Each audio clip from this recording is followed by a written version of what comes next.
Everyone wants their giant superhero property. Prime Video has Invincible and The Boys. Disney Plus, of course, has WandaVision, Falcon and Winter Soldier, and a ton more. And HBO Max, of course, has the entire DC universe. But what does Netflix have? Well, looks like they got Mark Millar's Jupiter's Legacy. And we got Season 1 to review and a non-spoiler review right now.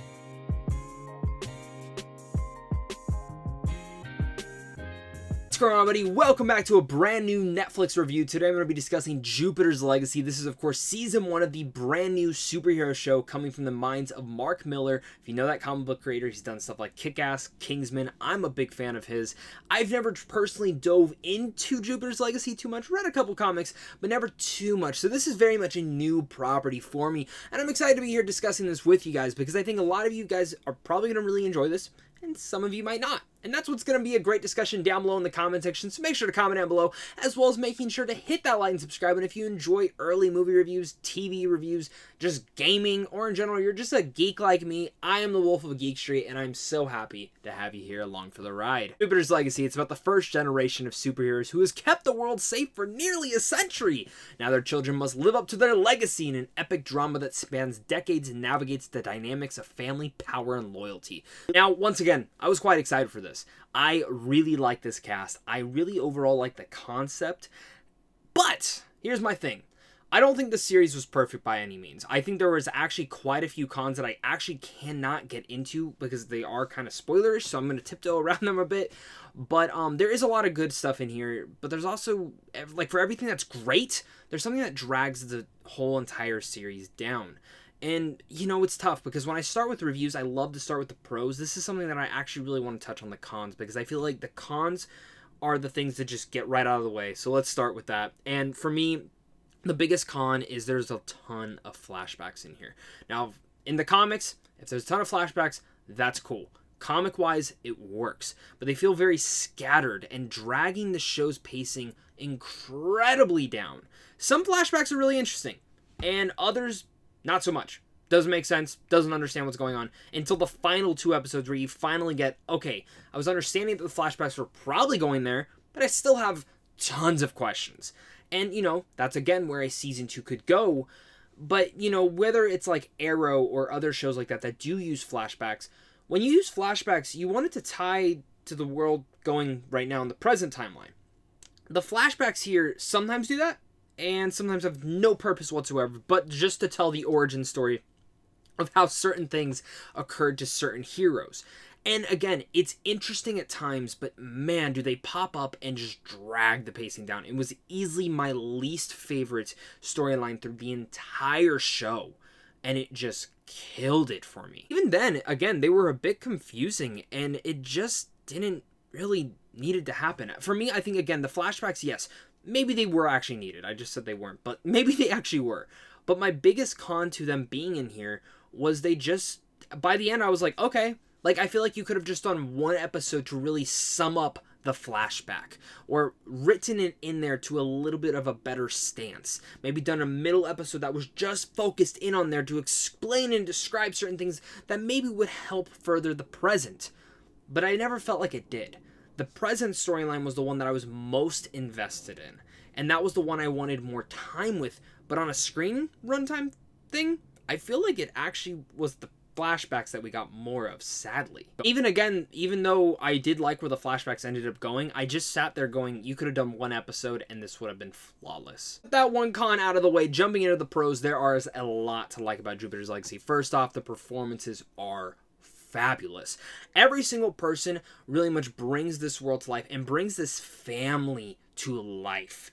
This is the one big element of it all that I actually really did appreciate, and especially the way that Josh plays this character of this father of and leader to pretty much all the other superheroes. You see him as the utopian and believe it in every single second. He just plays this role perfectly. And while the makeup is a little bit hit or miss for the older versions of him, it very much works for me, and I dug it. I dug his performance as this gritty, olden and hardened superhero who has lived by this certain code that in a sense is now being talked about into the world public is, should we break it or should we not? And in this time of day, do we need it anymore? And I think that actually strikes back to our society as well, and I found it to be very interesting in the way that it feels politically and in general relevant to today's time, but also in general how it feels just mixed and entwined inside this show into not the way that it's trying to preach something, but in general try to touch on something that feels real. I've never really much read the comics. The thing I really appreciate is how it felt like a comic book show. They ripped it right out of the page, but kept that dramatic element to it all, even though, again, it is funny seeing people fly around in superhero costumes and the tights and the undies and the capes and all that sorts of nature, but even, again, showing the suits, which are all freaking badass. The powers in here are really intelligent, and some of the fighting in here works wonders. One of the earlier fight scenes is just fantastic, and especially when it gets down to the final 2 episodes, which are hands down the best 2 episodes of the entire show, it actually won me over, and I went, okay, give me a season 2, improve on certain things, let's get into this. This is overall a darker, more dramatic show than I expected.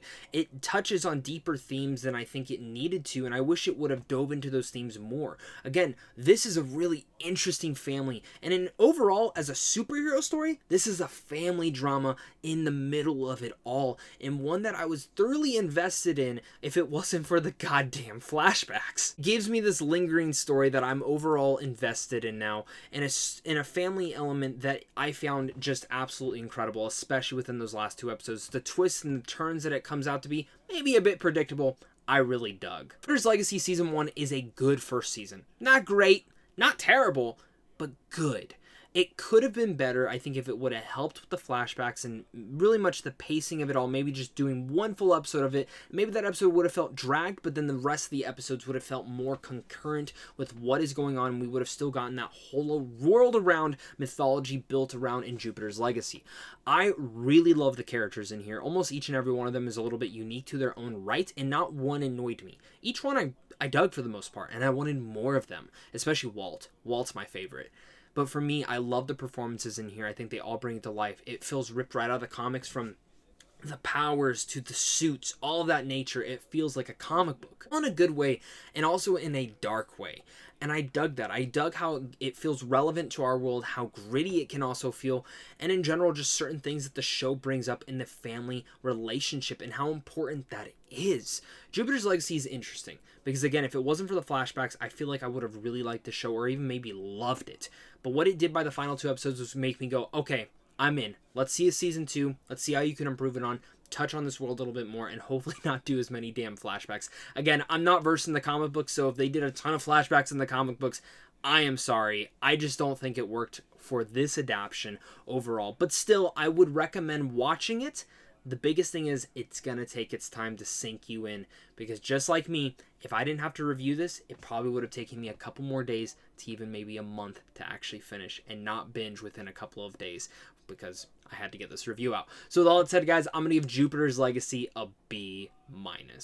Once again, guys, for clicking on this. You guys are seriously all the best. Make sure to comment down below your guys' thoughts on Jupiter's Legacy. So interested to hear your guys' ones on this. I don't know if I'm in the minority. I don't know if I'm in, like, everyone agrees with me. We're definitely going to find out very soon. But also make sure to head on over to Sam's Films on how to see films early. And, of course, it's a big thank you to you and a big thank you to my Patreon supporters, because without you, I won't be able to do this. And if you want to help me support me over on Patreon, the link is down below. I do a ton of fun things over there, and I have tons of fun plans for it, and I hope to have you guys over there as well. And if you want some t-shirts that have my face on it or my logo that also support the channel, they'll also be down there. So, of course, until next time, guys, stay classy.